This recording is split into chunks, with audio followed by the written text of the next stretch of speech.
Right guys, we got a ridiculous story here, not only for the people involved, but also in relation to the criminal justice system, that as you know is an embarrassment at the best of times. But when it comes to the so-called oppressed minorities committing a crime, that is where it just takes the piss, and in fact the judge involved in this one really needs to rethink his life at this point.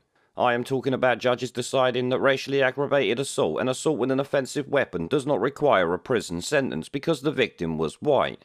How they can actually decide racially aggravated assault with a weapon warrants no prison term would be unthinkable, but then I remember this is the clown country that we live in, run by the septic spots on the arse of humanity we call the government, and naturally the perpetrators themselves come from a protected group that can actually do no wrong. As we all know, various councils and police forces up and down the country have covered up untold amounts of mostly rapey Pakistani men abusing young girls for years. Of course, these groups were using racial motivations and shit like that to do this, but that doesn't even really matter at the end of the day, does it? They're raping young fucking girls that are like 11 to 16. And then of course we have the Home Office who whitewashed the reports released that the public had actually demanded. You know, the 140,000 people who signed the petition. Of course it was only 140,000 because the media didn't really pick up on it and promote it like they do some of the lefty bollocks, as you know. Well, back to this one. Despite being done for this racist attack, low-life fuckpigs Raja Malik and Mohammed Nawaz from Cates Hill area of Dudley actually escaped prison time for what is, as I said, a blatant racist attack.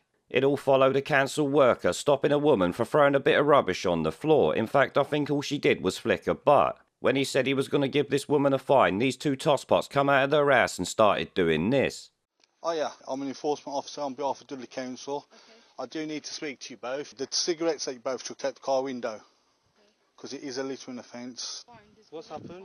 What's happened? Hello? Everybody throws cigarettes. Give me some space. Where does it say that you can't throw cigarettes? It's a criminal offence. Okay. Move from my property. Move from my property now. I'm going to call the police. You call Move on. Move on. I'm a property. You white mother. Listen. Move. Listen. Then you go.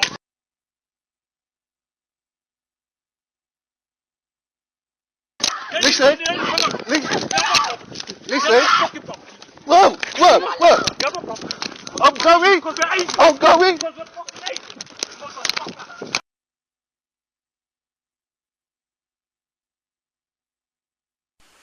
Raja, my name's Inspector Sandhu. We need to come in and speak with you, okay? You going to open the door or am I going to have to kick this in? Yo, okay, because I've been asking loads. What are you doing? Okay, I said 3 or 4 times. Okay, 3 or 4 times I asked to open the door, and no one opened the door. Okay, sit down for me, sir. Sit down for me, sir. And just confirm this to the other gentleman.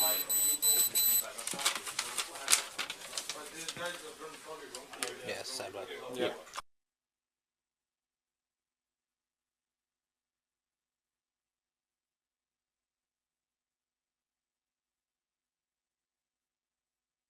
Now as you can see, it is blatantly a racist attack on someone trying to flee the area. They chased him down and attacked him in the street with video evidence of it. Yet this judge decided they still didn't deserve a prison sentence. This of course would be insane, but it's the UK. I kind of expect it at this point. Now obviously, if you did this to one of them, you would be getting 2 to 5 years in the local prison, not 9 and 6 month sentences suspended for a year or 2 as they did here. This obviously shows the utter shit state our country's in, but what else this also shows me is that fuckpigs Raja Malik and Mohammed Nawaz are a pair of pussies.